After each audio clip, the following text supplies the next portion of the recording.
Mark Hicks and Scott Hoberg, with Hicks, who has skated for 22 seasons in the OHL, retiring at the end of this season. Working the lines, Jeff Rutherford of nearby LaSalle and Jared Hoffmeyer from Grand Blanc, Michigan. And Calvin Haan, a talented defenseman with the Oshawa Generals. Tangradi fires out one wide. Pietrangelo of the Niagara Ice Dogs holds it into the point.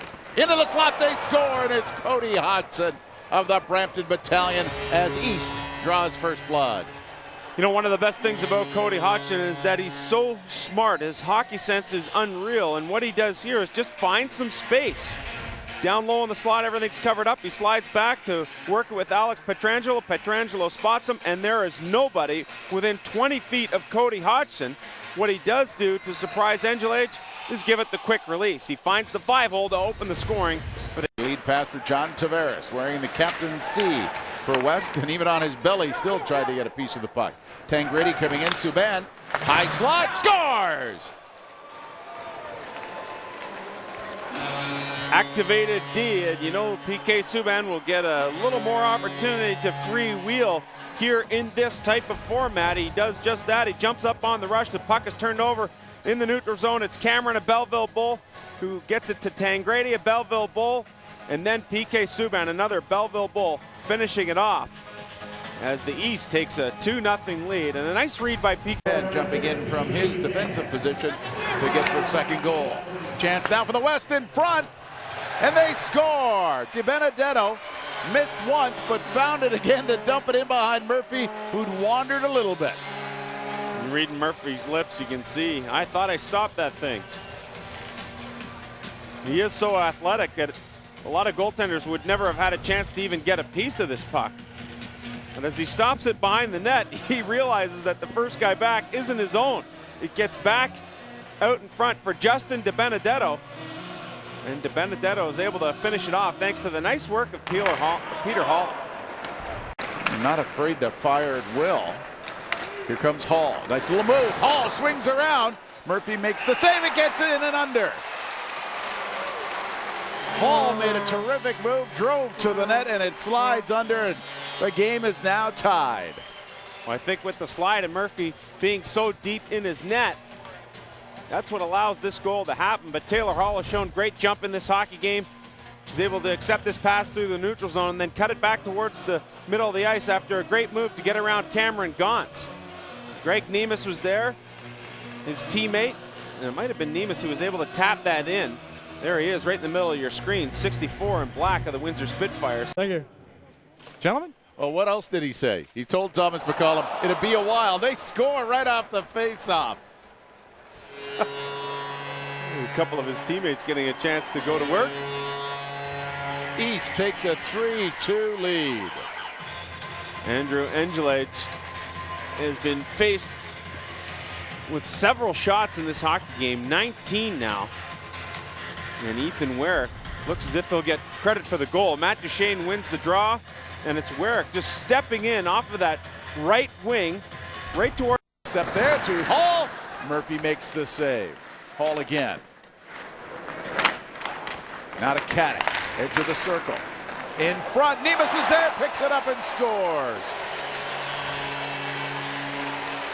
What skill on this shift put on display by the Windsor Spitfire, Greg Nemiz, a first-round pick, 25th overall to the Calgary Flames in last year's draft. I mean, this guy is unbelievable. This take is off the boards on a spin, and he takes it in full speed. He sets up Taylor Hall, his teammate, and then he continues to work towards the net. And watch the hands here of Greg Nemiz. As Katic gets it down low, a stop. He gets Murphy moving to his right, brings the puck back to his left. Doesn't want to take any chances. Pietrangelo across the line, waiting down to the slot, and comes and they score. Looked like Odell got a piece of it.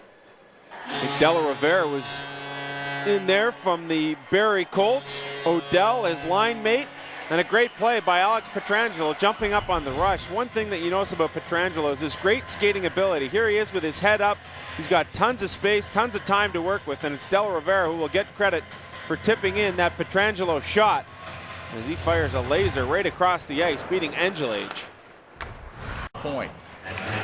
That was almost a hit. Hutchings coming in, lots of time, he scores! That was pretty by Alex Hutchings of the Barrie Colts. I think Eric O'Dell should get credit for an assist here, although I don't believe he touched the puck, but a hit in his own end of the ice helped to spring Hutchings. Hutchings able to pick up that loose puck. He goes in all alone. He knows he's got tons of time, and he goes high shelf, glove side to beat Angela. It's a 2-goal East lead. And we'll see a changing of the goaltending guard. 8:24 left to play, second period. Here comes Hodgson from the Brampton Battalion. Swings around, holds on, flips it up and over, and Hodgson's got his second as he beats Edward Pasquale. Well, Rob, we talked at the start of the game. Cody Hodgson, a pretty interesting celebration led by PK Subban there. How Cody Hodgson has great offensive skills that you don't always get to see. But in this format, this style of game, he's able to put those skills on display. Good move with the hands inside out and then going upstairs, cutting all the way across the ice. Nice toe drag here. You think he's going to go backhand shelf. Instead, he brings it to the forehand to beat Pasquale upstairs. His second. DiBenedetto gets a piece of it. McCollum was able to kick it away. Hishon throws it down low. Hishon again in the high slot. There's a shot. They score. Great view by Hishon as he found the open man, and DiBenedetto gets his second of the game. And you have to give DiBenedetto a lot of credit as well. He showed some great poise working in tight space with his hands. Once he was foiled, though, he slips back into an area to make himself available. And by doing so, it's Hishon who has that great vision to find him. You see DiBenedetto separate himself from Ellis with that gap. It opens up A lane for Hishon to get the puck to him, and B, enough space for him to get a good shot off and do it in one-time fashion. 6-4 now the score as the goal for the